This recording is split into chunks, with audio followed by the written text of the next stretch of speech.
मुंबई आंतरराष्ट्रीय विमानतळ आणि अटल सेतूला जोडणाऱ्या बेलापूर उरण रस्त्याची अक्षरशः चाळण झालेली आहे। पहिल्याच पावसामध्ये रस्त्यावर प्रचंड मोठ्या प्रमाणात मोठमोठाले खड्डे पडलेत। रस्त्याची दुरवस्था झाली आहे। रस्त्याच्या दुतर्फा मोठमोठे जीवघेणे खड्डे पडलेले आहेत। अपघातांची शक्यता याच्यामुळे वाढलेली आहे। मोठ्या प्रमाणात भ्रष्टाचार या रस्त्याच्या कामामध्ये झालाय असा आरोप ठेकेदारांवर करण्यात आलाय आणि कारवाईची मागणी होती।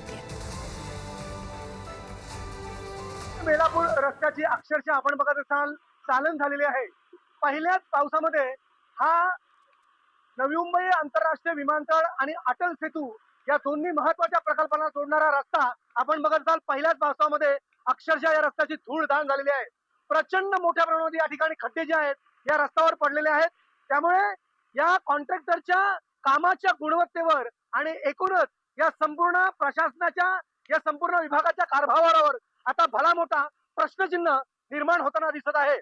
या रस्त्यावर लाखो वाहने दररोज उरण असो, JNPA बंदर असो किंवा अटल सेतू या महामार्गावर जाणारे असतात आणि बाजूलाच असणारे आंतरराष्ट्रीय नवी मुंबई आंतरराष्ट्रीय विमानतळ या दोन्ही अत्यंत महत्त्वाच्या प्रकल्पाला जोडणारा हा जो महामार्ग आहे आणि या महामार्गाची अवस्था आपण बघत असाल तर भीषण अशा स्वरूपाची आहे। आपण बघत असाल या संपूर्ण रस्त्यावर या पुलावर साई मंदिराच्या समोरचा हा रस्ता जो आहे या पूल जो आहे या संपूर्ण पुलावर फक्त तुम्हाला खड्डे दिसतील।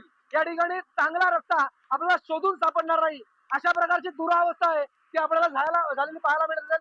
प्रचंड मोठ्या प्रमाणात या ठिकाणी खड्डे आहेत आणि खड्ड्यातून या ठिकाणच्या जो चालक आहेत वाहक आहेत या ठिकाणच्या चालकांना हा रस्ता आहे तो काढावा लागतो आणि पाऊस जर प्रचंड मोठ्या प्रमाणामध्ये पडला तर भीषण अशा प्रकारची अवस्था असते। या ठिकाणी अनेक प्रकारचे अपघातही झालेले आहेत।